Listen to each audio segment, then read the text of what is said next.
Yang terhormat Bapak Menko, Pak Menkes, Panglima TNI dan Kapolri, giliran saya sebagai Ketua Satgas, saya akan fokus pada pembenahan perbaikan manajemen di lapangan.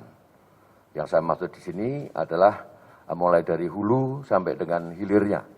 Jadi kita akan benahi manajemen yang ada di PPKM Mikro, khususnya terkait dengan fungsi dari posko PPKM Mikro ini untuk kita berdayakan lagi dalam 4 hal, yaitu dalam pencegahan, kemudian dalam penindakan ataupun penanganan, yang ketiga adalah dalam rangka pembinaan, dan yang keempat dalam rangka dukungan.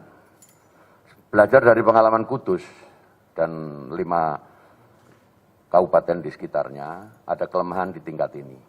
Oleh karenanya, posko atau fungsi posko PPKM Mikro ini akan terus kita berdayakan, kita optimalkan, paling tidak untuk melakukan tugasnya memonitor dan mengevaluasi data kasus daerah dan menyusun strategi penanganannya. Kemudian selalu diperhatikan tentang kasus aktif, tingkat kesembuhan, tingkat kematian, kemudian bor, dan mobilitas penduduk yang betul-betul harus bisa dimonitor dan dievaluasi. Lalu yang berikutnya, kita akan terus meningkatkan jumlah pemeriksaan dan tracking, dan juga pendisiplinan protokol kesehatan, dan kita selalu mengimbau kepada pemerintah daerah, Satgas COVID di daerah, untuk memastikan tentang ketersediaan tempat tidur terkait dengan antisipasi lonjakan ini, dan juga sumber daya manusia rumah sakit, nakes, kemudian tempat isolasi mandiri, ini terus-menerus harus dievaluasi, sehingga kita tidak terdadak.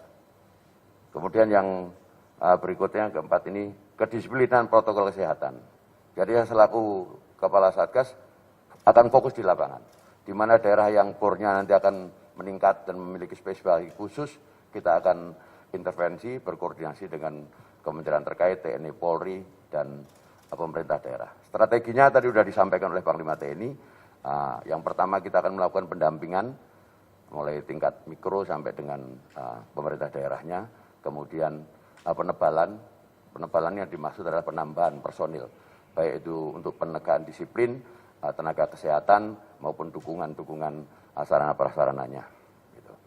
Kemudian strategi berikutnya, kita mengefektifkan lagi tentang kolaborasi pentahelik, terutama yang terkait dengan tokoh masyarakat, tokoh adat, karena spesifikasi daerah kita, ketokohan seseorang ini akan menjadi penentu dalam konteks nanti untuk edukasi dan sosialisasi terhadap disiplin protokol kesehatan ini.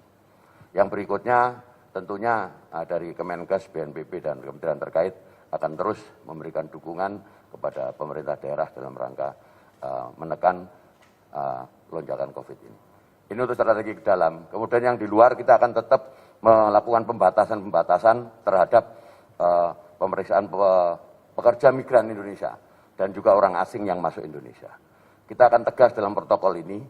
Jadi entry test akan kita lakukan, kemudian karantina 5 hari tetap kita lakukan, lalu exit test kita kerjakan pada 5 hari berikutnya. Khusus untuk India, kita akan perketat lagi menjadi 2 kali lipat, ya 10 hari baru dilakukan, 2 kali 14 hari, 2 kali 7, 14 hari jadinya. 14 hari baru dilakukan exit test itu, untuk memastikan yang bersangkutan positif atau negatif. Demikian yang bisa kami sampaikan dalam keterangan siang hari ini. Terima kasih.